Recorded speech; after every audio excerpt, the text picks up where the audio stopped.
Coming up on episode 196 of Wheel Bearings, Roberto drives a couple of polar opposite vehicles, the 2021 McLaren GT and the new Toyota Mirai. Nicole tries out the Kia Sorento, and I drive the 2021 Dodge Durango SRT Hellcat. We do a deep dive on the Ford F-150 Lightning that's coming about a year from now. We talk about legalizing level 3 conditionally automated driving systems in the UK. Caterham is working on an electric version of the 7, and we answer some listener questions.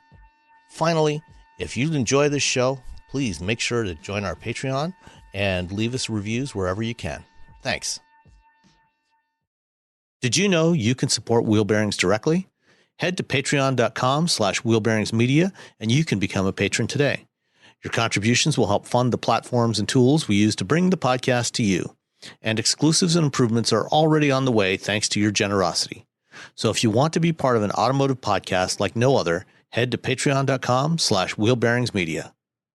We've updated the Wheel Bearings merch store, and now there's a whole bunch of new choices, new colors, new styles, t-shirts, sweatshirts, hoodies, hats, mugs, travel mugs, stickers, aprons, tote bags, you name it. You can get your Wheel Bearings merch at shop.wheelbearings.media. Go check it out. That's shop.wheelbearings.media.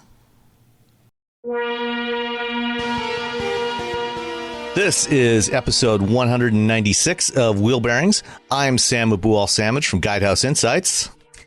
I am Nicole Wakeland with Let's Go Auto By Tell this week. All right. And I am Roberto Baldwin, and I'm going to say Engadget this week because I'm shooting video with them this week. Ooh. Excellent. Fancy. Looking forward to hearing about that. All right. Nicole, what have you been driving? I had a very brief stint in the 2021 Kia Sorento X-Line, so it looked kind of fancy. I like this. I had 3 days in it. It was a very short loan, and now I have a different car. Like, I just got used to it, and they took it away.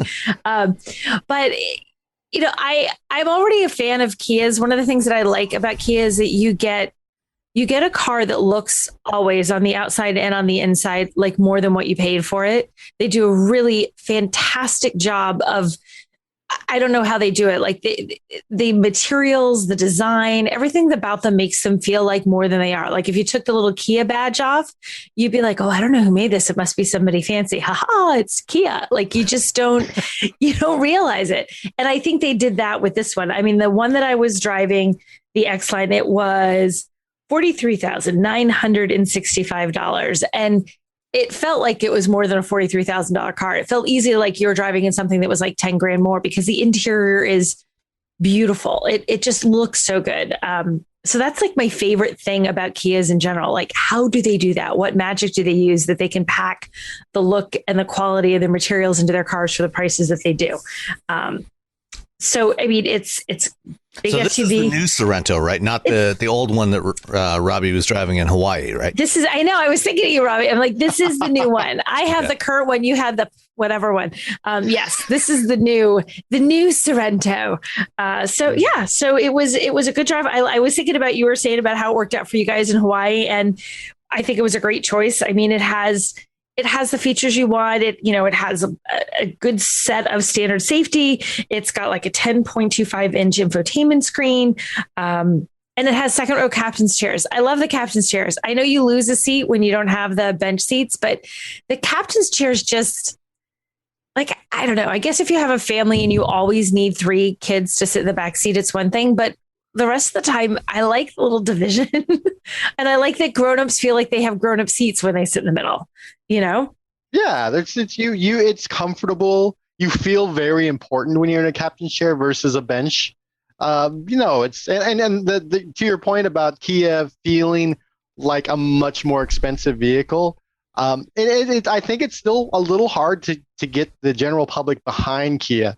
I literally today, my cousin, one of my 50,000 cousins, sent me a message asking she needs a third row SUV, and she was asking about the Q7. I was like, well, there's Q7, there's the Atlas. But you should definitely drive the Telluride. And what did she say? And she's like, oh, okay, really? I'm like, no, I'm telling you, you should really go drive the Telluride. You're going to get there. You're going to look at it. You're going to realize, wait, that's a Kia. You're going to get inside. And you're going to drive it. And you're probably going to fall in love with it. But I think it's really, there's still that that barrier, that that barrier. They're like, well, I don't know. It's so hard. And you're right. Because anytime like someone will say, oh, I'm looking for, and it almost doesn't even matter. I'm looking for a crossover. I'm looking for an SUV, 3 rows. And I throw Kia out there because they're a good, affordable choice. They hold up. You don't have to worry about being broken down on the side of the road. Like they're good. Unless you don't change the oil. Well, but that'll happen in any car, believe it or not, Sam. But so they're a great car, but they have this sort of stigma from earlier Kia that they cannot shake. Like people who remember Kia as being something that looked cheap, they felt cheap, they were the compromise car once upon a time. Like, well, I got to buy something. Kia's affordable. I'll buy a Kia. They haven't shaken that with the general public, and they really should, because they are not that car anymore. They are so much better. My mom had an old 2007, I think, Kia Rio. Oh, Lord Almighty. That thing was not good. Was not good. It was not good. So when people say, oh, Kia, I'm like, no, I get it. My mom has one of those. That's not what they're building today. Yeah. Well, for the last, I don't know, 2-3 years at least, Kia has consistently been at the top of the JD Power initial quality survey. The people that actually bought Kias, will tell you these are great cars. They don't have problems with them. They work really well. And they look good too. And, their design language has been evolving, over the last year or so as well, with the new Sorento, and the K5 and what we're going to see coming up soon with the EV600 or the EV6. They've really been maturing their design language, and I mean, I've always, for the last decade, I thought they've been great looking vehicles. I thought they had a really cool, unique look to them. And I like what they've done with the new Sorento. I had a chance to drive do the first drive of the hybrid version of the Sorento back in November, I think.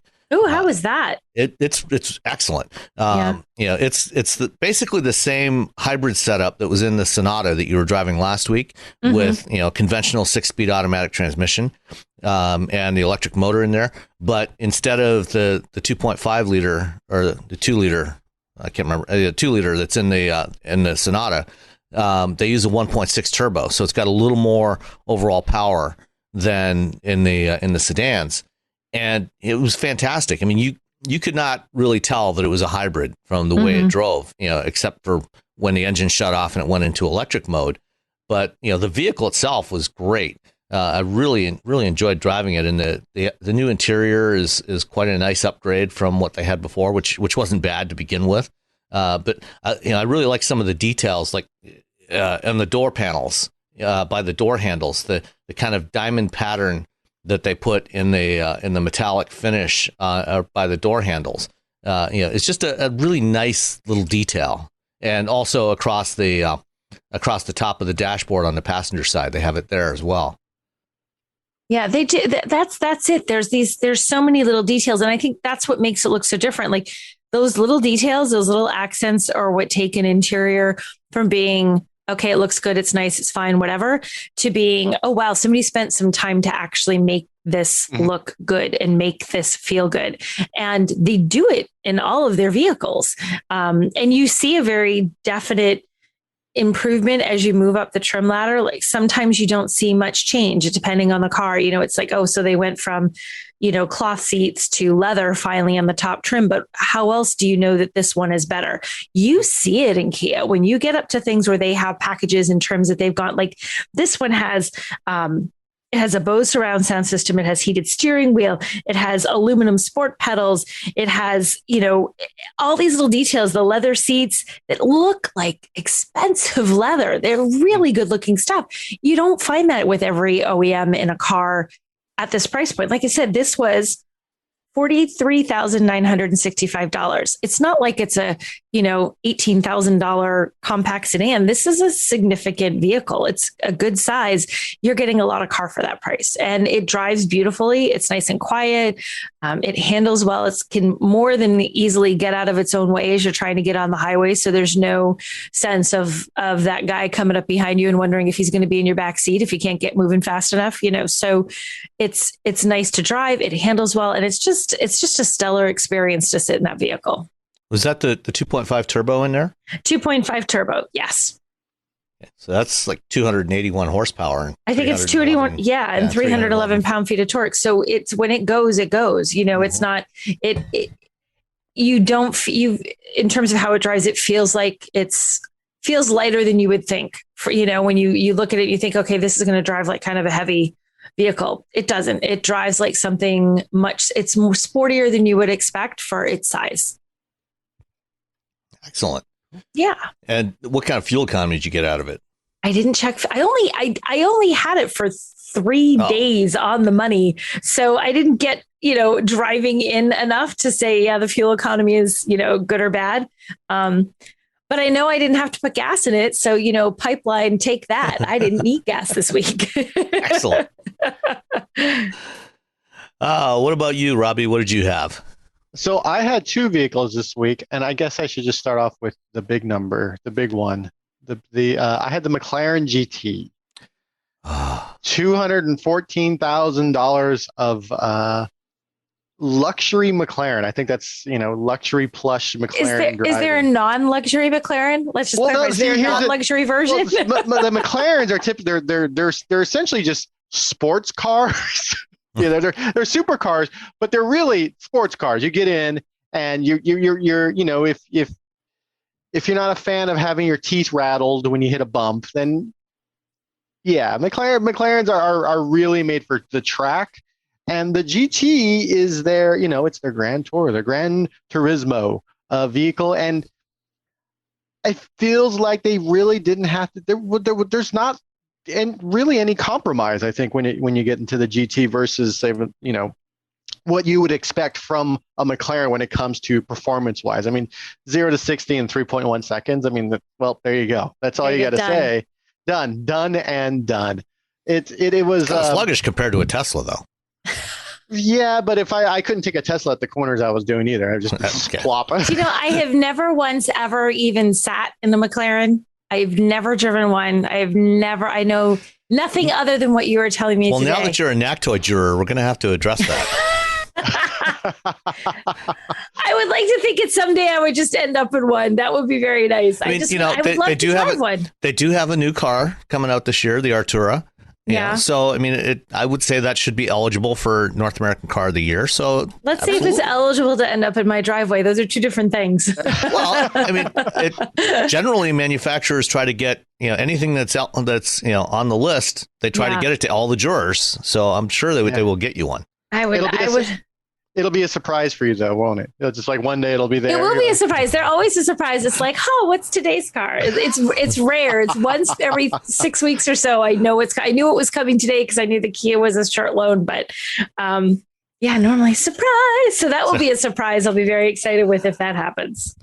So Robbie, how grand was the touring experience in the McLaren GT? It was very grand. It was very comfortable. I gave a couple people, including my wife, rides in it, and they all commented on how smooth it drove. And these are people from my wife, who's only driven like just regular cars, and she's been in a few supercars with me, but she doesn't seem to care. But she was like, "Oh, this is kind of nice." To a friend of mine whose father owns like 4 GTs, and he knows what a supercar feels like when that. And he's like, this is actually really nice. We were driving around San Francisco, which isn't, it's just potholes and, there's road issues. And it was, it drove very well in comfort mode. Even in sport mode, it felt, very, it's a respectable. You get the nice leather seats. You can get cashmere if you want, apparently. They didn't give me cashmere.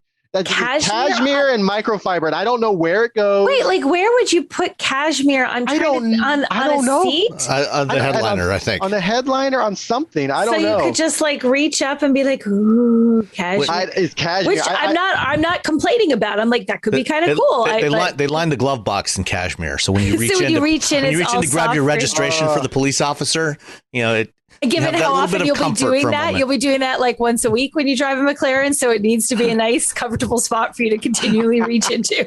Yeah, any car that I have that is any type of sporty, when I'm driving around the highway near my house, a Charger or a Challenger will pull up next to me and try to race me every single time, and I'm like, no, I'm not going to race you in a McLaren because you're just driving a black Charger, and those are a dime a dozen around here. I'm in a bright white McLaren. Who's getting pulled over in this? Yeah, exactly. Who's going to get a ticket? Well, and also, how many of those plain black Chargers are unmarked police cars? Exactly. They're like, hey, look at this. We're going to easy money. That was one of my favorite things about driving a Charger is that you drive up and people get out of your way because they all assume you're a police car until you're not. You're like, I'm not. Just move, though. Yeah, no, it was. I was very pleased at how comfortable the vehicle was. I mean, it's still, you're still going to feel it. It's not a BMW. It's not a Mercedes. It's not even, it's not Aston Martin. You still feel something. But I preferred it over the Vantage. So is it something you could actually like daily driver it? Could you really daily? Here's the thing. You could. This is the daily driver McLaren. So if you're super rich and you have, let's say, a G-Wagon and you need something just to tout around town, sometimes you want to go a little bit quicker, you can get a McLaren for $214,000. And I will tell you, every supercar, every sports car I get is the most terrifying experience because there's always the concern about that front spoiler. That front spoiler is the bane of my existence. Mm-hmm. Going over those steep driveway ramps and speed bumps. Exactly. It's always the little cement things that they put at the edge of a parking spot so that and you're like, I end up as like I'm 5 feet away from it. My husband's like, you can pull in a little. I'm like, oh, I guess I can. No, that's close enough. That's okay. I don't know. I don't want to get closer. Yeah. You're 24 inches from the curb. I'm like, that's good. That's close enough. That's too close. Who knows? It could shift a little bit while we're inside eating dinner. I wouldn't want it to fall and hit the car. Yeah. Well, I think the GT, if I'm not mistaken, like you can open up the rear glass cover and you can put long objects in there, across the top of the engine bay, right? So like, I think I saw somebody put a surfboard in one. Well, that had to be a really tiny. It's not that deep. Okay. It's they're selling like very, very, very expensive McLaren like golf clubs, but you can put like skis in there or snowboard in there. You could probably put one, maybe two carry-ons in there. Really, it's like 15 cubic feet or so of space. What is it? It's the 14.8 cubic feet of storage in that bay, but it's very like shallow. Thin and shallow and long. But you can get stuff in there. The sort of the money, even though it's less it's only 5.3 cubic feet. The frunk, I guess you would call the stowage area in the front of the vehicle. That's like a nice square. You can just shove, and that's where I carry-on bag in there. Yeah, I stuck my grocery bags. Yeah, you can put your grocery bag, your carry-on bag, everything you want in there. Anything you don't want to get warm while you're driving around, because that stowage area behind you with that giant hatchback, it's right above the engine. So it gets toasty. I wouldn't recommend putting ice cream there or computers or anything you don't want to get warm. If you get some food to go, maybe that's a good place to put it. That's how you don't need one of those little fancy little warming bags they have like at Domino's. You're like, no, wait, I'm just going to put this on top of my engine. We're good. I'm just going to put this in the back seat behind the front seat of my McLaren. And we're fine. Like, it's going to be great. When you make those fast food runs all the time in your McLaren, like you do. Yeah. I had a bunch of stuff. I had my backpack. I had my camera gear. I had a packed up.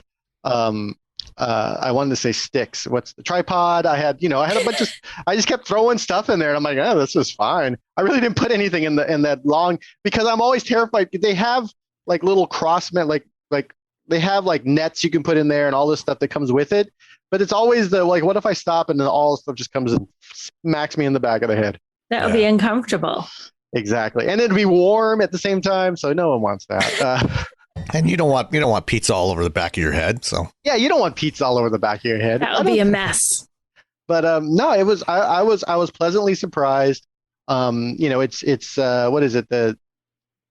It's 4 point. What is the clearance? 4.3 inches, and then the front end. You can lift it up to 5.1. So pulling into my driveway was fine. Even without lifting up the front end, I was able to go over speed bumps, which I had this super fast about 24 months ago. And that thing was terrifying because it didn't have any sort of lift and everything felt like Mount Everest. I'm glad that they only gave me that car for like 2 or 3 days. You were cool with that. I was very happy about that. And we had to park it at someone's house who didn't have any sort of lip to get into the garage, but they did have a little bump, and we had to drive over that so damn slow. So yeah, the GT, it's one of the least expensive, and not the least expensive McLaren. I feel like it's going to be a big hit with the LA crowd, the people who want, the doors to go up like this, and the cachet of owning McLaren, but also who don't want to have it scrape up all the time and don't need their kidneys, battered about every time they hit a speed bump. See, I feel like you can't even drive something like a McLaren here. Forget trying to get in and out of a driveway just because our roads are such a mess this far northeast. It's like a typical road. You're like, oh, I just bottomed out the car. Whoops, Yeah, I drove it over to Treasure Island, which has that sort of same issue. They take a few more pictures. And by the time I got over there, it was like my third day with the car, and I was like, yeah, it was fine. Blah blah blah blah blah. Driving over speed, it was like the first day you're terrified, and then the more you drive, the more comfortable you get, and you're like, well, there's actually room to do stuff with. I think there are people, potentially other auto journalists who might poo-poo it, because it's not a true McLaren for whatever reason. It's the McLaren for posers. Yeah, it's like the McLaren. It's like people who are still angry about the Cayenne, like the Porsche. Sales of the Porsche Cayenne allow Porsche to make a 911 variant for every single person who wants to buy a 911. Yeah, and if you want a 911 variant, just call them. They'll make it for you. They don't. Tell us what you want. We'll build it. They got the Cayenne. That's exactly the thing with Porsche. They will literally build you anything you want as long as you give them your checkbook. Give them just sign the check. We'll fill in the numbers later. When we figure it out, we'll let you know what you paid. You want to match what color on your drapes? Not a problem. We can do that. Sure. Yeah. Sure. There was a Rolls Royce. Somebody was telling me a story about Rolls Royce where a guy wanted the wood inlay inside his Rolls Royce came from a tree on his family's property. Like It was one of the trees on the estate and it had fallen down or something. I would like to use this wood inside my Rolls Royce. I'm like, really? You have an estate and you use one of the tree? Okay. Well, you see, that's the difference between a rich person and like a regular person is that a regular person like, yeah, I got a farm and a tree fell over, but no, this person had an estate. Right. Yes, exactly. On the estate. I got a bunch of land up north. Nope. No, you have an estate. You have an estate. Yes. So, yeah. The Rolls Royce, and then I'm currently driving the Mirai. I've driven it before. It's a nice Toyota. It's probably one of the best looking sedans, if not the best looking sedan in my opinion. But it's also hydrogen, which means I can only drive it here. Yeah. So I don't know if you guys have even. There's a decent number of hydrogen stations around the Bay Area. It's not that bad. I drove the original Mirai around there, and the Honda Clarity, and what else? Nexo. That's it. No, I drove the Nexo down in Southern California, but I drove the Clarity and the Mirai, both around the Bay Area, and it wasn't that much of a problem to find hydrogen stations. It was expensive, but it wasn't. We actually apparently have hydrogen stations, at least in Mass, like in the Boston area, but you can't really use them for your car because there's also, last time I checked with Toyota, and it could have changed in the last year, but probably not. There's a law in the books that you can't have gas canisters in tunnels or on bridges within the city limit, and that is a gas canister. So therefore, you cannot take the Mirai any place where you would go through a tunnel or over a bridge. So they have the facilities to fuel them up, but they can't legally drive them. So not working so much at the moment. So presumably you also could not drive a natural gas vehicle or a propane powered vehicle. I would think any kind. It was the gas is God. What did they say? But it was like the canisters of gas. You couldn't take a gas canister, even though it's. So I'd assume anything that would be a gas canister would technically violate that particular law, and they were trying to, do what they could to say, hey, could we make some adjustment to account for vehicles that run this way? But because there was no real public demand, there was no real incentive on the part of the people who would make those rules. For the people that want a fuel cell vehicle. Right. Yeah. It wasn't enough for them to be, let's go to bat for those 3 people. Nope. So it hadn't happened yet. It was a little while ago that maybe a year ago that they were talking to him about it. I can't imagine it's changed. Could have. Maybe the law changed during the middle of the COVID pandemic, but I doubt it. So Robbie, did you ever get a chance to drive the original Mirai? Yeah. I drove the original Mirai. That was an ugly car. The new one is the new one is much better. Even driving a new one's much better. The old one, is like driving a Camry. It wasn't anything exciting. It was, I drove it around San Francisco for I think a day. This new second generation, it's rear wheel drive, and it's funny because when they announced it, like, oh, it's rear wheel drive. Did you do that for performance? They're like, no, that's just where it worked best. Based on how we laid everything out in the hydrogen system. So all of us, everyone in the room's like, oh, rear wheel drive, awesome. Well, so don't get excited. And then the engineer's like, nah, that's just where it fit. It's the only place where that's space left for a motor. Yeah. And, they shrunk down a lot of the elements of their hydrogen powertrain between the first and the second generation. You get in the car, it's super comfortable. It, drives really well. It's kind of plush. It it feels closer to a Lexus than a Toyota. It's sort of like what Honda was trying to do with the Clarity line. Mm-hmm. Trying to push up the interior. But it handles pretty well. It has a little bit of a that Cadillac, what do you call it? The smooth, the wave, floatiness. The floatiness. There, It floats a little bit. No one could see you with your hands. He's making this floating motion. And I'm sorry. What is he trying to show us? So, everyone. We're gonna have you have to put GIFs in there of just me doing things. It's definitely it has it's an EV powertrain, but it's still not very. I mean, it's 0 to 60 in 9.1 seconds, even in sport mode. So it's you're not. So it's a little bit slower than the McLaren, just a little. Just a tad bit. Tiny bit. It's just what is it? 6 seconds. But what's 6 seconds between friends? But you can take a few more of your friends with you in it, though. You can only take one friend in the McLaren. You can take 3. True. And they're all going to be real comfortable in the Mirai. It's overall it's a good sedan. It's a good car. It's sort of trapped by the infrastructure, and Toyota they partner with people, but they don't put any money into it, and it's I don't think Toyota's ever going to give up on hydrogen. I think hydrogen is great for long haul trucking. I think that's where it's going to find its place in the world. But for passenger vehicles, I mean, we've been talking the last I feel like I've been talking to Toyota about hydrogen for the past 7-8 years.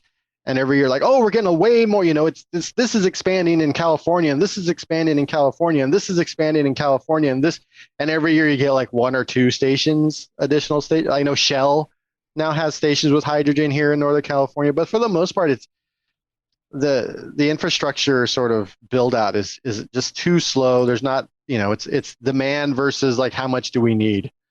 They don't have the government behind them like South Korea. Yeah, that's definitely an issue. I mean, the very first media trip I ever took when I started writing for Autoblog back in fall of 2006 was with Honda to California for a drive of the FCX. It was still the concept then. This is before the first Clarity. They brought us out and we drove it at Laguna Seca, and Honda's the other company, besides Hyundai and Toyota that, is still really into fuel cells. And, they were pushing it hard then and still hasn't really gone anywhere. Right now, there's 51 hydrogen stations in North America between the U.S. and Canada. 51 in all of North America. Yes. You think about how the EV charging infrastructure and how much more robust that is, but still how unwilling people are to accept that they have a place to charge their EV. And we have 51 hydrogen fueling stations. 51. We got a ways to go before anybody is convinced on that. Yeah. Yeah. I've asked Toyota point blank about it. I'm like, well, why would I buy this car that I couldn't drive, let's say, if I wanted to go to Ohio, but I can buy an EV and I can charge that. Anyway, I mean, I might not have a charging station, but I could charge it at home. I can refuel this car at my house versus a hydrogen, which is, if you just can't get to it, that's it. You're done. Right. So it's a weird push. I think Toyota will continue to do it. They've been doing it with down in Long Beach with their sort of long haul, or not long haul, short haul trucks down there. So they've been working on it for the trucking, side and the shipping side. So it makes way more sense for that. It makes a little bit less sense for passenger vehicles, but I see Mirais on the road, like actual people are buying. Yeah, there's actually a surprising number of Mirais and Clarities around the Bay Area. Yeah, it's a pretty. I think it's a good lease. You get free fueling, and you get 14 or 21 days of free like car rental. So if you want to go on a trip, you can. If you want to drive to Vegas or something, yeah, you can drop your Mirai off. I guess it's a Toyota dealership, and they'll give you a Camry or so for 14 days, so you could just take a rental and go wherever the heck you wanted to go. Like, yeah. I wonder, wow, that's kind of cool. So if you want to drive to LA, I mean, I think you could drive. I think there's a hydrogen station along the 5 between LA and San Francisco. Yeah, near Fresno. Yeah, but I wouldn't. I don't know. I that's one of the ones where I'm like, I don't know. Someone would have to pay me for that. That'd have to be a story as opposed to just me going for it. But, if you want to drive to LA, you could, I guess turn in your Mirai and they'll give you something else. I don't know if they'll give you anything you want, or there's probably like a few choices. Probably like pages and pages of ifs, ands, or buts. But yeah. They'll probably just give you like an Avalon or, a RAV4 or something. Yeah. That's fine. So yeah, Mirai and McLaren, the M's of the world. And I had something completely different. The 2021 Dodge Durango SRT Hellcat. So at one point last week, when we were doing the transition, when they were dropping it off, I had 1,410 horsepower in my driveway because, with the TRX parked next to the Durango, I had 2 Hellcats in the driveway. The Hellcat, is, as we discussed last week, it's an absurd engine in 2021, but it's a great engine. I love it. The noise it makes is wonderful. But strangely enough, in the Durango, the Durango is a three-row SUV based on the same platform as the current Grand Cherokee. And, it's essentially a longer version of the Grand Cherokee. And unlike in the TRX, the Durango is not lifted up or anything. It sits, at a normal height. And it was odd because it's actually seemed louder in the Durango than it did in the pickup. The engine was making a lot more noise, and just driving around town, there seemed to be more of a drone from the engine. And after driving it for a few days, I could definitely see where it would start to get a little tiresome after a while. There was just a little too much of it. It wasn't there just when you're accelerating hard. I mean, it was there all the time. Do you think it would get tiresome, or do you think you were going in that like, okay, you had it was fun and cool, and then it started to get tiresome, but then if you kept it for another week, would it have gone the other way, and now it's just become a background noise you're not even aware of anymore? It's hard to tell. I'd have to get one, for an extended, Yeah, I think what you need is a 1 month loan of the Durango, 3 or 4 years. Yeah, that ought to explain it for you. Yeah.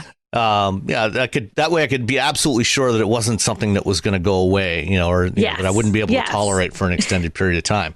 Unfortunately, the Durango Hellcat is going to be a one and done product, one model year only. They're building 2,000 of them for the 2021 model year, and that's it.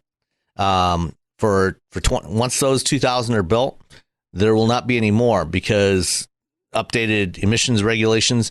They are not able to make the Durango Hellcat meet the new evaporative emission standards. Stupid emission standards ruining all the fun. I know. Grumble. But this thing is just stupid fast. I went out to a remote location where there was nobody around that I could disturb. Hit the switch on the center console for launch control. One of the nice things about this, both the TRX and the Durango, the launch control is really easy to use. It's just one switch on the center console below the infotainment system. Hit that, it's enabled. Put your foot on the brake. Put your left foot on the brake, your right foot on the gas pedal all the way to the floor. When the message on the cluster says you can take your foot off the brake now, you do that, and it just shoots. And 3.4 seconds, 0 to 60. It was fun. It was very good. This thing is expensive. It was, let's see, the base price on the Durango Hellcat starts at $81,000, and $82,490 when you factor in the delivery charge. And the one that I had, which had a few options on there, had the rear seat DVD entertainment system for $2,000, the trailer tow package, the premium interior group with the suede headliner and assorted other stuff, and the 19-speaker Harman Kardon audio system. Came to a grand total of $90,350, which is a very expensive Durango. But it's actually about the same price as the Grand Cherokee Trackhawk that I drove a couple of years ago. When I had the Grand Cherokee, I had that one in like February, and it was hard to find a dry road when I had it, but it was still remarkably capable on cold wet pavement with that one. It did 0 to 60 in 3.6 seconds. And so if you had to pick, you can have the Durango or you can have the Jeep. You can only have one. There can be only one. It's like the Highlander, not the Toyota, the guy with the sword. I would probably take the Jeep. The Jeep. Because I don't really need a 3-row. So it's a little bit shorter, a little bit lighter, not a lot lighter. I mean, these things are all pretty hefty anything with a Hellcat in it's going to be pretty hefty. Right. I think I kind of like the look of the Jeep a little better. But I don't mind the Durango either. I think I like the Durango, as a 3-row SUV, if that's what you need. I think it's a really good looking 3-row SUV. And for 2021, Dodge has revamped. They've redone the interior, so it's gotten another mid-cycle refresh. So it's got an all new dashboard. Looks even a little more premium than before. It's a good looking setup, and it has the new Uconnect 5 infotainment system in there, which is based on Android Automotive. It's got built-in Amazon Alexa voice services. So if you're an Echo user, you can use the infotainment system just as you would your Echo at home. Does all the same commands, and it's roomy and comfortable for in this case 6 people because it had captain's chairs in the second row. The front seats, since it's got a Hellcat in there, they've put the sport seats in there, which are quite comfortable. They're a little wider than most sport seats, which I think is appropriate given kind of who the likely customer is for this vehicle. It's not like the narrower sport seats that you would typically find in a sports car, but they definitely keep you in place. Or else, it's good. It's a good vehicle. If you're looking for a stupid fast, 3-row SUV. And who isn't? Of course. I mean, just, when you don't need to haul, when you don't need to, go racing across the desert, and you want to just drive around town, it's a good choice. It'll work. Yeah. It's really tough for me in my brain, even though I just said You know, the McLaren's only $214,000, but it's really hard for me to wrap my head around $90,000 Dodge. Of a $90,000 Dodge Durango. Yeah, because the Dodge Durango at one point about 10 years ago was the punchline, yes. And like something I was doing with somebody else who in automotive, and yeah, the 1 year I can understand. You know, it's only 1 year emission because there's not an emission law that FCA doesn't hate. Right now, I don't know how Stellantis feels now with their, you know, but I can tell you that there's never been an emission law that hasn't irked the fine folks at FCA. Well, they're scrambling to stuff the Hellcat into anything they can while they still can before they have to start going electric. I'll be so sad when the Hellcat isn't, like when it just has to go away.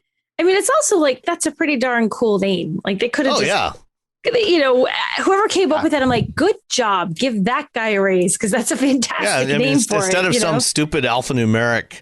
Right. It's not like the 594C2. It's like Hellcat. Okay, exactly. I'll take that, you know.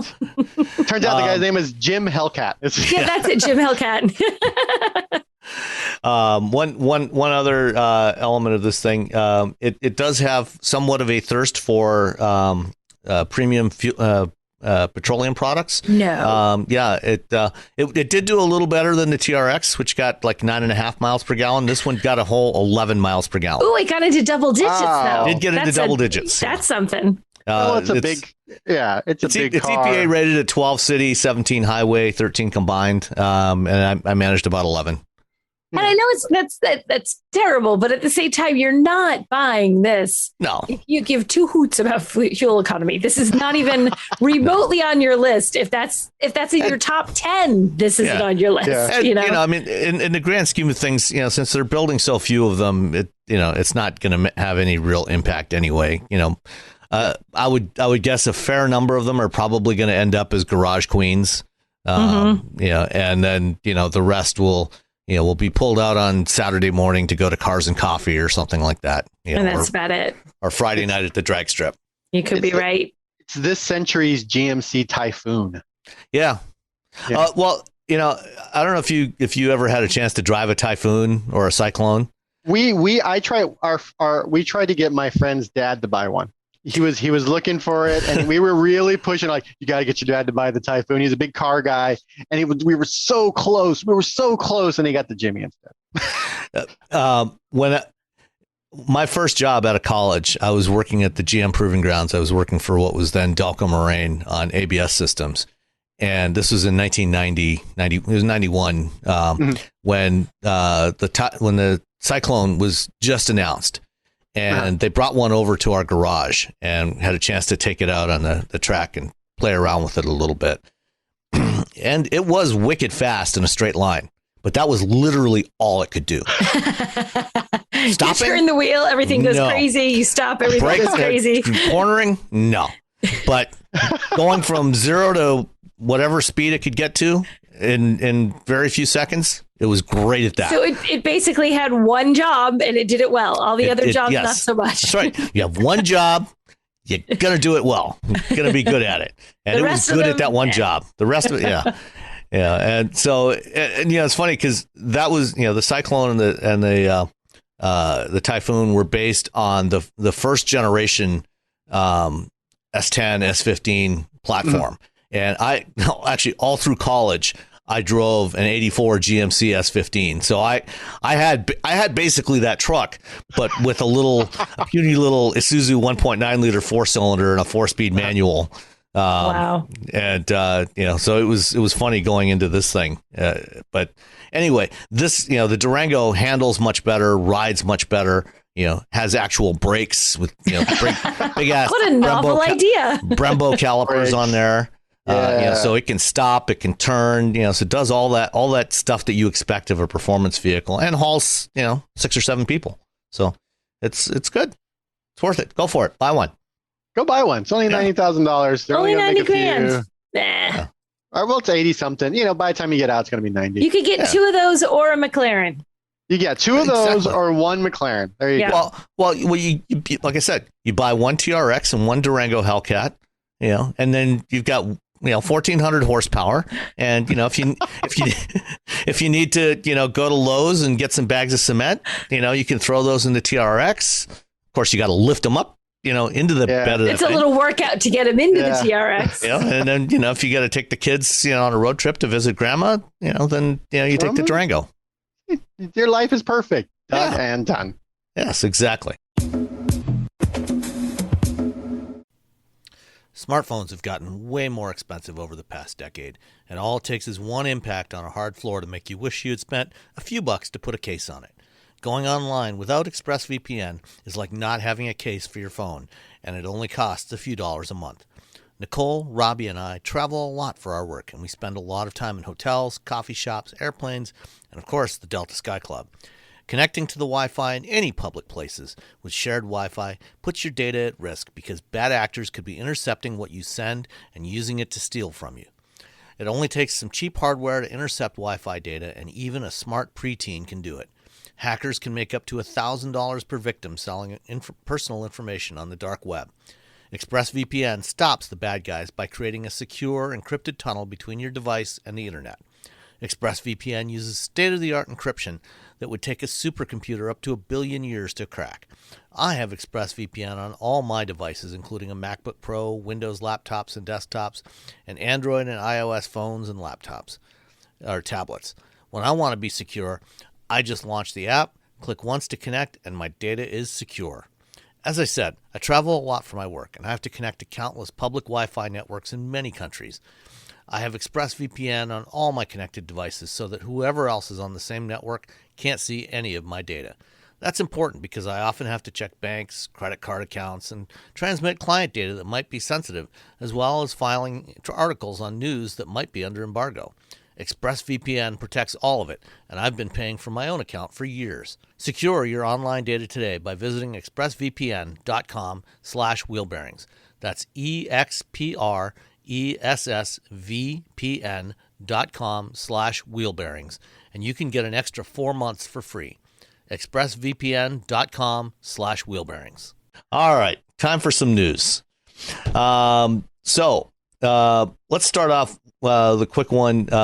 The United Kingdom is about to legalize conditionally automated vehicles. There, a lot of the headlines, various headlines out there, they're talking about legalizing autonomous cars or self-driving cars, and it's a little bit of an exaggeration. It's not quite that. Back just about a year ago now, a little less than a year ago, the UNECE, which is a UN body that works. There's 60 member countries that are part of this.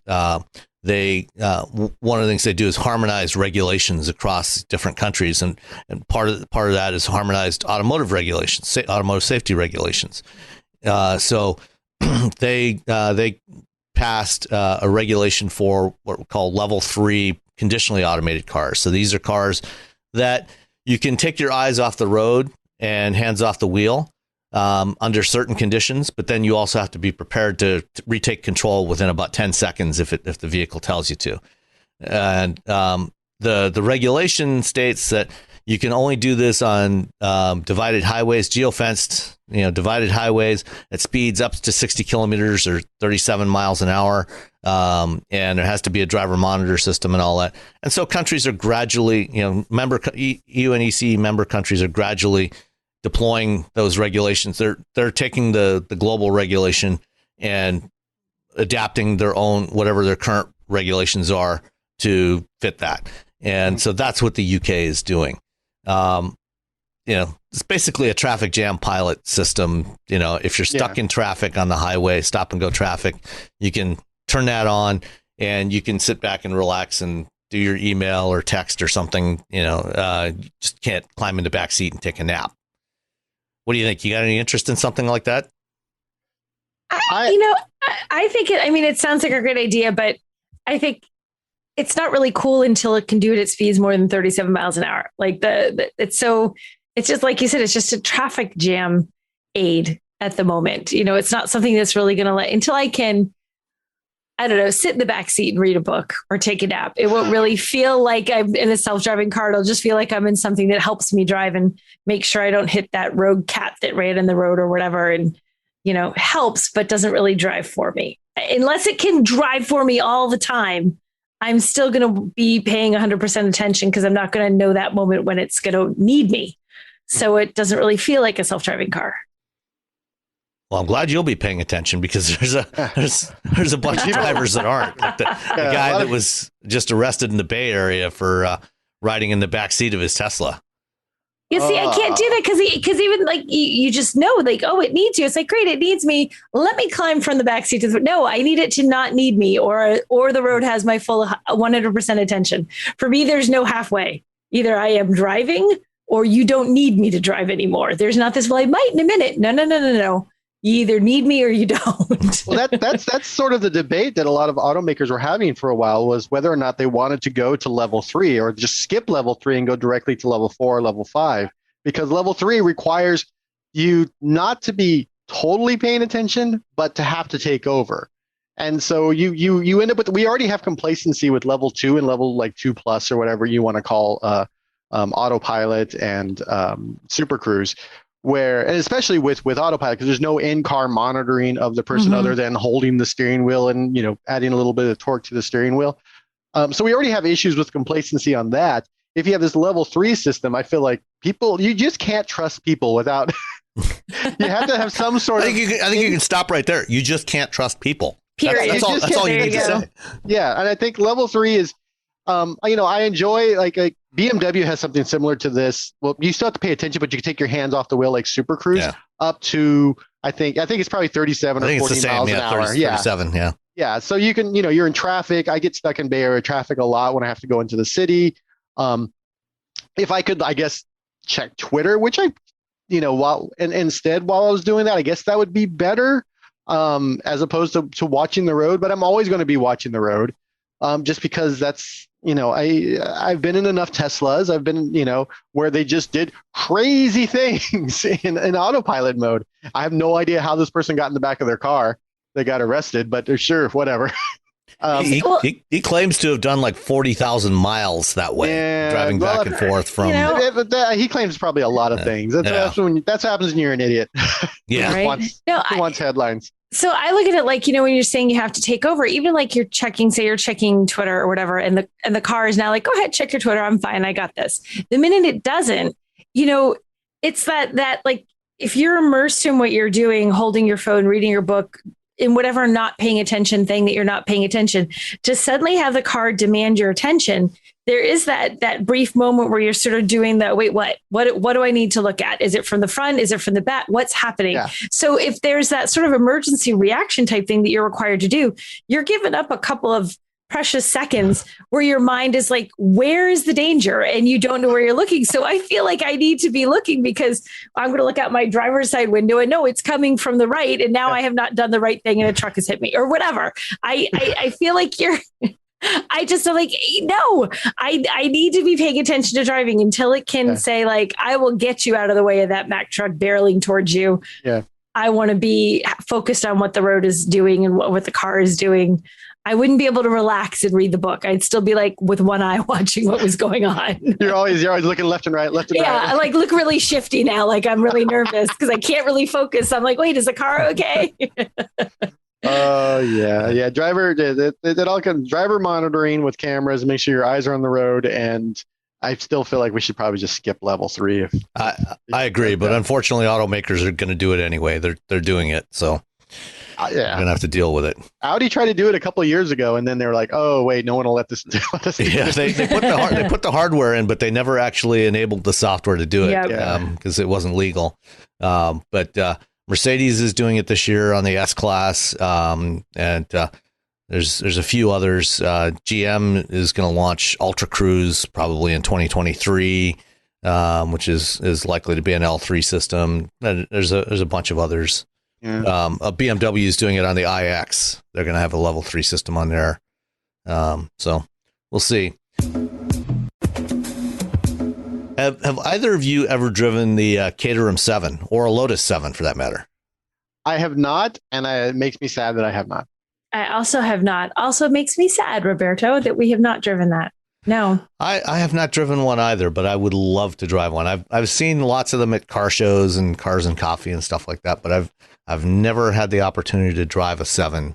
And, for those not familiar with the 7, this was a car that was originally designed in the early 1960s, might have actually been in the late 50s, by Colin Chapman as the Lotus 7. And Lotus built them for a long time up until the early 70s, at which point they decided to stop. And they sold all the tooling to another British company called Caterham, who has continued to build them ever since. This is, basically like a 1950s, late 50s, early 60s era, race car. It's a very tiny little roadster, front engine roadster, really ridiculously light. It's beautiful. It looks so cool. It is a cool car. And over the years, they've put many different engines in there. Because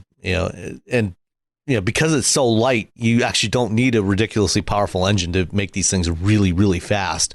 When Lotus built them, they actually sold them as kits. So you could buy a 7 kit and assemble it yourself. And Caterham, I think, still sells them as kits, or you can buy it fully built. Caterham is now working on developing an electric powertrain for this thing. But I'll be really curious to see how they manage to electrify this thing and keep the character of a 7, because, I think they only weigh about less than 1,500 pounds. Putting any number of, any decent sized battery in there for a decent sized range. Although really, given the nature of the 7, it's probably not a car you want to take on long road trips anyway. Right. So you're not going to need this. You're not going to need this, 350, 400 mile range. No one's doing that. So you could have a smaller battery and a smaller range, and it probably wouldn't make any people upset. Put a 25, 30 kilowatt hour battery in there, give you 100 miles. And that's probably going to be more than that's sufficient. All you're going to want to do. Yeah. Yeah. That is actually one of my dreams. I just want 100-mile convertible. That's it. Yeah. I just want to drive around town, maybe cruise into the city every once in a while, drive around the roads up here. That's it. 100 miles of range, convertible, something just to tool around. I mean, that's basically what I do with my Miata. That's all I want to do. I take it out, drive around for a couple hours, come back, go nowhere in particular, just to drive, Just drive in the drive. Yep. Pick up a quart of milk or something. I don't know. I do that sometimes. Take it over to Fresh Time to grab some milk if I run out of milk in the morning. Because that's all that'll fit in the Miata is a thing of milk. That's it. That's all you got room for. It's milk or eggs, not both. No, I can put both milk and eggs in there at the same time. Yeah, you can put milk and eggs and. But only one of the little 6 things of eggs. You can't get a full dozen. Sticking with the electric theme now, the big news of the week. The Ford F-150 Lightning. So this is coming out mid 2022, roughly about a year, a little more than a year, just over a year from now. This is the electric F-150 that Ford has been promising for a while now. They actually released a video of a prototype, I guess about a year ago, showing it towing a 1 million pound train. At least about 100 feet or so. But yesterday, as we record this, I went out to Ford's Romeo Proving Grounds here in Michigan and had a chance to actually ride in this thing and check it out and learn all about it. And I was a little concerned, earlier when Ford announced the E-Transit, and they announced that it was only going to have a range of 127 miles. And this is the electric version of the big transit cargo van. And, at the time, Ford said, that they talked to, transit owners, transit operators, to ask them, what do they need, and figure out, and looking at the telemetry data from the vehicles, figure out how they use them, how much battery do they need to have in this thing, to make it useful to them. And, it turns out, most people who buy transits are, fleet operators, delivery companies and stuff like that. They're usually operating within a limited geographic area. They're not driving long distances. And 127 miles turned out to be sufficient because it turns out that most transits drive about 75 miles a day. And I was a little concerned that they were going to do something similar with the F-150, basically just do kind of a simple conversion of the F-150, pull out the the EcoBoost engine and, shove in a battery and a motor, and, make it kind of a compliance thing, mostly for like landscapers and things like that. Mm-hmm. Turns out they actually did a whole lot more. I mean, this is almost an entirely new truck that looks like an F-150, has some different styling on it. The bodywork is the exterior skin is all unique to make it a little more aerodynamic, a little smoother, and different lighting and everything. But the entire frame is also unique. It's a completely new frame that's different from the gas and diesel F-150s. Has the same mounting points for the cab and the bed, because the cab and the bed structure is the same. But this is a real F-150. It's got everything that you expect in an F-150. Comes standard with dual motor, 4-wheel drive, 563 horsepower, 775 foot-pounds of torque on every single one. There's no rear-wheel drive version. There's 2 different battery sizes, 230-mile range and 300-mile range. And they'll have 4 trim levels from the base work truck, the XLT, the Platinum, and the Limited. And it's going to start at $40,000 for the work truck. And, it only comes as a crew cab. And, so the work truck is going to be basically equivalent to the standard XL. And if you price out a gas engined XL crew cab with 4-wheel drive, that's $42,500. So this thing is actually cheaper than an equivalent gas F-150. Has about twice as much power and 3 times as much torque, and almost twice the towing capacity of the 3.3 liter V6 in the XL for less money.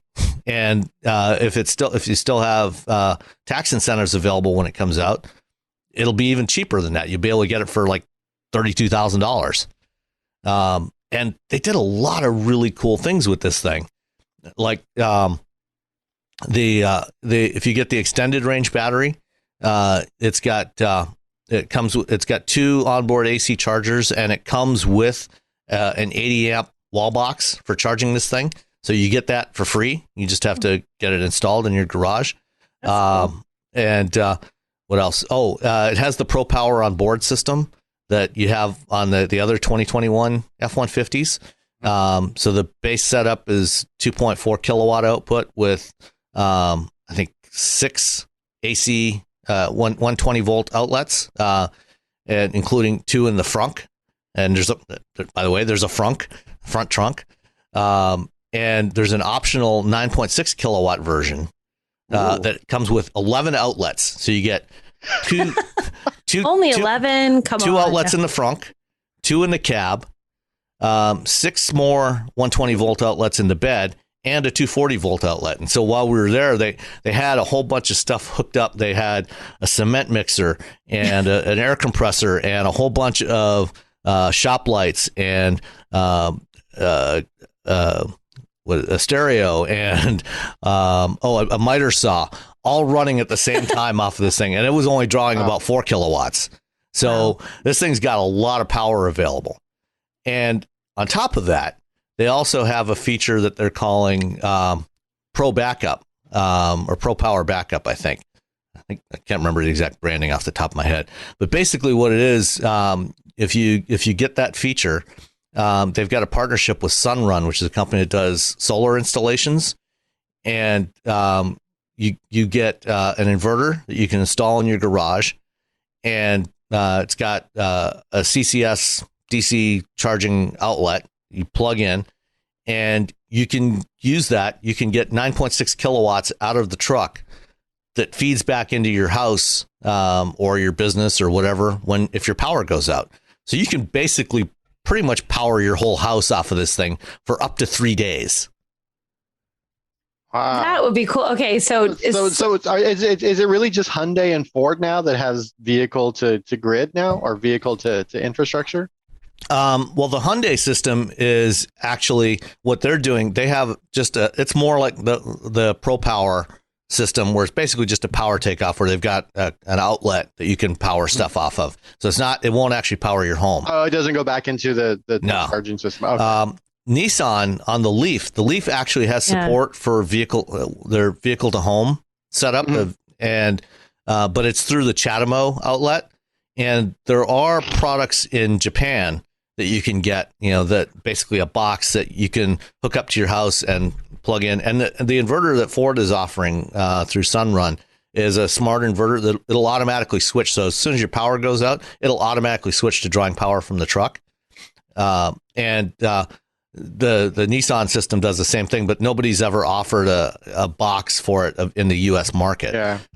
That's actually really cool that you can power your house. Because I just think about all the people who have generators here for when we have power outages, which we frequently get during the winter when the snow is heavy enough to take down lines, and you rarely need it for more than a short time. The power is not generally out for 3 days straight. It has happened, but that's really unusual. Normally it's like, oh, you got 2 or 3 hours, you got 5 or 6 hours, you don't have power. It would be really nice to just think, well, we can leave the truck plugged in and that'll keep the house toasty and it'll keep the food from going bad in the fridge. And that's hugely appealing to someone who has had to deal with no power for a few hours at a time in the winter. Yeah, in Northern California, especially because of the PG&E will turn off power for days at a time during the summer and in the fall because they don't want to start a fire like they do every year. You'll be off the grid for a few days sometimes. You'll hear from friends who are 48, 76 hours. We are right next to a station, to like one of the substations. So we are one block from having our power shut off. So we've never had our power shut off. Wow. Which is good for me because I work from home. But yeah, it's and for situations, where you've got rolling blackouts where they might shut it off for, a few hours in one location and then shift to another location for a few hours and so on, that ability to automatically switch back and forth so that, as soon as when the power goes out, it'll start taking power from the car. And then when it comes back on, it'll automatically switch and start recharging the truck again. And what, there's a thing in the menus in the truck that you can set a minimum to allow it to go down to so that it will run your truck dry. Yeah, you'll still have leave me at least 50 or 75 miles of range or whatever amount of range you want. So it's not like it could clean you out and then suddenly you go to get in the truck, it's like I have no battery. No, that would be bad, especially if a fire happens to happen. Yeah. So there's a lot of neat features like that. The front trunk, because this thing is shaped like an F-150. There's a big space in there. It's actually 14.1 cubic feet for the front trunk.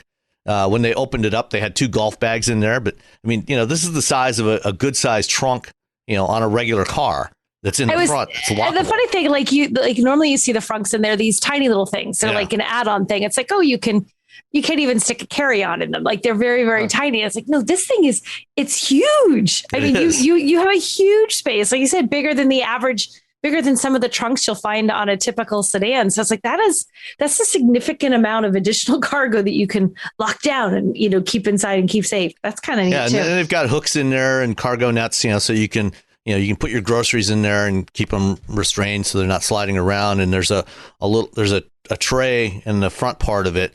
There's a cover, you can lift it off and stick it in there as a partition. And then there's a drain, just like there's in the Mach-E front trunk. So you can use it, you can fill it with ice or, if you can put your wet gear, fill it with shrimp, have your tailgate parties in there. Although, because it's electric, what you can also do is you can just, stick a mini fridge in the bed and just plug it in. And that's so you not don't as have fun as filling your frunk with ice. Come on. Well, you can fill the frunk with ice for the shrimp, but you can stick the beers in the fridge. Okay, fair enough. So all right. The shrimp and the ice. Okay, or you can use the ice for a blender and you can have mixed drinks. There you go. Look at all these interesting things we thought to do that have nothing practical. And you have more than enough power to drive the blender. So yeah, you have enough power to drive the blender. You have the ice. You have all the space. You get everything. So clearly they missed the mark, Sam, when they had like miter saws and all this practical stuff hooked up. What they should have had was like a blender, some margaritas, and like, oh, now I get it. I had the F-150 with the power. I forget what's called, power thing. and we hooked up a television, a Nintendo Switch, and a toaster oven, and we made little pizza bagels while playing Mario Kart out in the middle of a field. That was our. That's awesome. Outstanding. Did they tell you what architecture it's built? Is it 400, 800 volts? It's a 400 volt system. Okay. So charging is 150 kilowatt charging. So it'll fully charge on 150 kilowatts in about an hour. And they're not saying right now what the battery is, but from what they said, we figured out that it's probably roughly about 150 kilowatt hour battery for the extended range, and probably somewhere around 110 or so for the standard range version. It's the suspension. It's coil spring suspension all around, independent suspension on the rear. You got a motor at each end, semi-trailing arm rear suspension, which I thought was unusual. It wasn't what I was expecting there. You don't find too many of those anymore. What else? Let's see. It's got the optional 15.5-inch touchscreen that's in the Mach-E. You get the same one with the big volume knob on there is available in the Lightning, and Sync 4A and all that good stuff.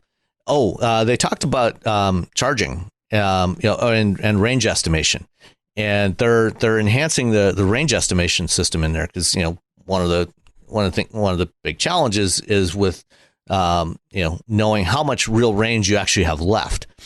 And a couple of weeks ago, Ford announced a new feature that's available on the F-150, on the regular F-150s now, this Smart Scale system, where they put some sensors under the bed, like between the bed and the frame rail, that you can use when you're loading up the truck. You actually know how much weight you're putting in there, so you don't overload it, which is a really cool feature. So if the truck's got a 2,000 pound payload, you only put 2,000 pounds of cement in there, or whatever you're loading up. And there's also a smart trailer hitch as well, so you know that the trailer tongue weight isn't too high.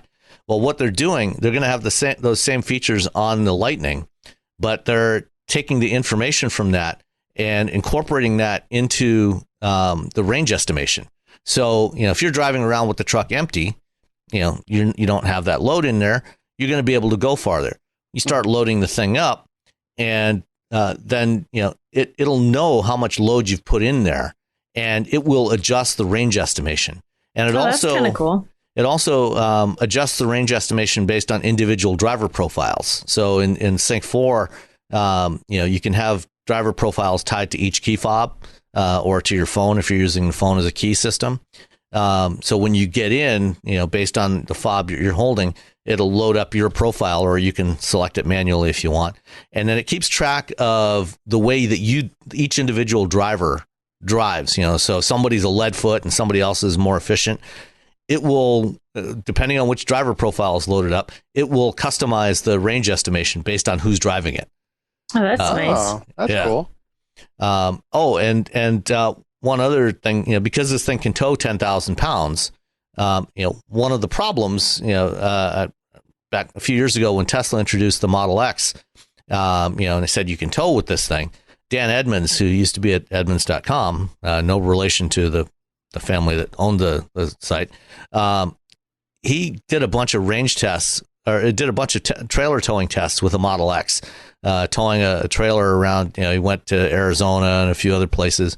And one of the challenges that he always found, if you've ever gone to an EV charging station, they're almost all set up now, as with pull-in bays, because you're usually sitting there for 30 minutes, an hour, however long, and they're not designed like gas stations, where you're designed to drive through.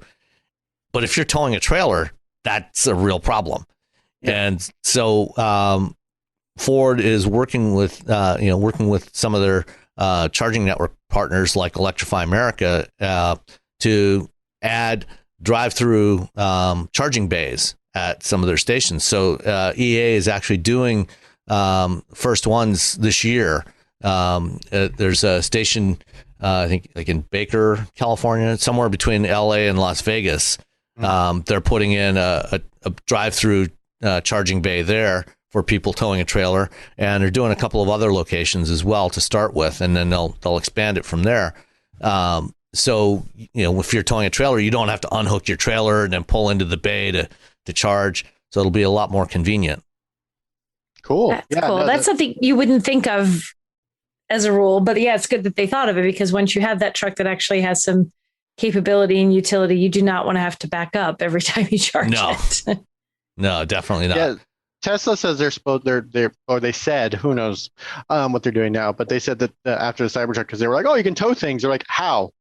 Because you have to back every Tesla up until its spot. Like, what do I do with my trailer? Do I unhook my trailer, leave it down the street, and then pull in? And they're like, oh, we're going to have drive-through superchargers. And how quickly Tesla is able to just drop a supercharger somewhere is impressive. So I feel like they're going to, but I mean, Cybertruck, I feel like I say they still need the truck. They still need let's work on the truck.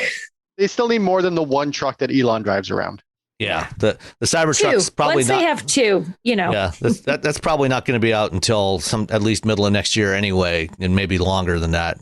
You think it'll be out by the middle of next year? You really do? At least. Okay. Look at him. He's like, hold up, Nicole. Yeah. Hold up. We did have a couple of Twitter questions about the F-150 Lightning. Tom Goebel asked how much, how far, how fast. So how far? 230 or 300 miles for the standard and extended range batteries. So similar to Mach-E, but with bigger batteries because this thing's heavier. How much? Starting price $40,000. A fully loaded, limited with all the available options, they said, will be somewhere around probably close to 90, which is not that much more than what you would pay for a gas or diesel F-150 limited. And how fast? Well, with two motors and 563 horsepower, at the moment, at least until the Raptor R shows up, this is actually the most powerful F-150 ever. And during the demo I got, it did 0 to 60 in about 4 seconds. So it's pretty quick. Can I get a step side bed? No. Good. No, nobody offered. No one should have a step side bed. Yeah. I hate step side beds, and I know a lot of people hate me for hating step side beds, but I don't understand them.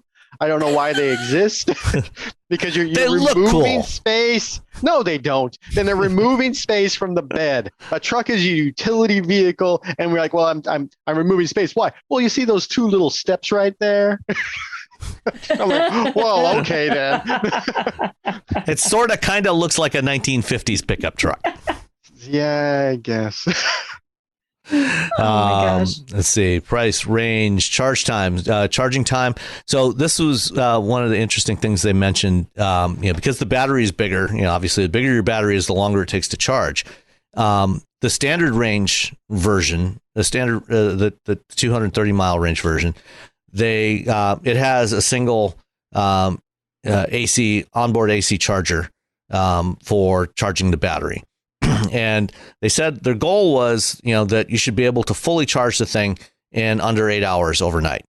And so for the long range version, in order to meet that, they had to add a second charger on there. And that's why they also give you the 80 amp, which is a 19.2 kilowatt wall box to charge it with. And that will charge it in under 8 hours at home with that wall box. And then up from a 150 kilowatt DC fast charger, you can do it in about an hour for a full charge. Let's see, what else was there? Pro Power on board. Yep, it does have that, as I mentioned, and 9.2 or 9.6 kilowatts available from 11 outlets. You can, and with the 240 volt outlet on there, you can even hook up your MIG welder, to weld stuff up. They deliberately kept the box size the same, the box dimensions the same as any other F-150, because they expect a lot of the customers for this thing are going to be commercial customers that are going to want to take advantage of the reduced operating costs of this thing. And so a lot of those customers have various upfit gear that they put in their trucks, whether it's a landscaper, tool racks or, contractors, whatever. And, they often, when they buy new trucks, when they retire a truck and get a new truck, they'll take that gear and take it off the old truck and put it on the new one. And they can do the same thing with this one. They can just take the stuff off their old truck, put it on here, no problem at all. Leave the generator at home. They just left space for their mini fridge. Exactly. Yeah. Yep. Let's see. That's all the questions I think we've got for right now. Anything else you guys want to know about the Lightning? Pre-orders start on the 19th when it's unveiled. $100 for a pre-order. How many pre-orders do you think they're going to get right off the bat? What did that Cybertruck had? Like 250,000 in like 2.5 seconds. Do you think they're going to get a ton of them? I think they'll get a lot. I don't know that they'll get that many. I don't think they'll get that many. No. But one thing that I did ask about, they've been building a separate facility next to the Rouge plant in Dearborn where they build F-150s. Their electric manufacturing center, I think it's called. And for that one, I was assuming that what they were going to do there was just do the sub-assembly of the skateboard for this thing and then ship that inside and made it up with the body on the main line. But in fact, that's actually a complete separate assembly line that they're using for that. And all they're going to build there is the Lightning. That's wow. So it's got a completely separate factory just for the Lightning. Well, when the Ford F-150 prints money like it does for Ford, you can sort of let's just make another factory. A whole other factory, more money. Fine, yep. It's fine. No, I think this thing's going to do really well, because it does all of the things that you expect an F-150 to do, and it does other stuff too, like the power capabilities, and I think that there's a lot. I mean, there's going to be customers, those that tow a lot, all the time, will probably not want to get this one right now, at least not this first generation one. You'll probably still want to go with the diesel because, you can go farther with it. You're not going to have the challenges of charging it when you've got a trailer hooked up. Mm-hmm. And that's why, Ford's going to continue to offer those for a while. But I think for a lot of customers, this is going to be a great option. I know living here in Michigan, on Friday afternoons, if you hit I-75 heading north from Metro Detroit on a Friday afternoon, you will just see a train of pickup trucks heading north, into northern Michigan. In the summertime, they're hauling jet skis. In the wintertime, they're hauling snowmobiles. And, Sunday afternoons, same thing, heading back the other way, heading back towards the Metro Detroit southbound. And there are 3 Electrify America stations along the way in northern Michigan, in Gaylord and Bay City, and I forget where the other one, Cadillac, I think.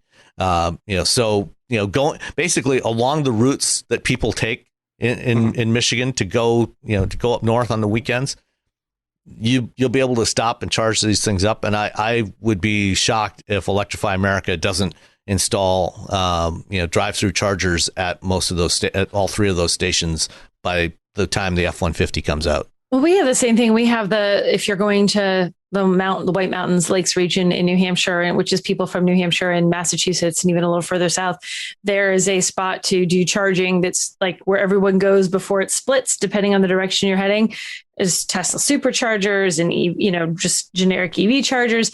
I can imagine doing the same thing because it's a similar situation. All you see are people with boats and campers and all sorts of stuff hooked up to the back. And that would be the ideal place for them just to be able to drive in and out rather than the whole backing up thing. Well, I think that's it for this week. Anything else? Anything else you guys want to add? I got nothing. Sorry, I slept in last week. Yeah, whatever, Roberto. We were awake. I just want to let you know we got some coffee. We were ready to go. No, Roberto. That's okay. We're fine. I am on the Pacific side of the country, though. Yes. Right. It's still early for you now. Now it's late. Now I'm paying the price because of me. We're recording later. So I'm like, oh, gosh, it's getting late. I'm tired. And you got to leave the house at 2 a.m. I have to leave the house at 2 a.m. to get a flight. No problem. 2 hours of sleep. I'm good. It's cool. The sun's still out where I live. I can still see the sun. Look at that. Sunshine and happiness. Oh, be quiet. It only went down here about an hour and a half ago. So, Okay. all right. Well, thanks, everybody. And we will talk to you next week. Bye, guys. Bye.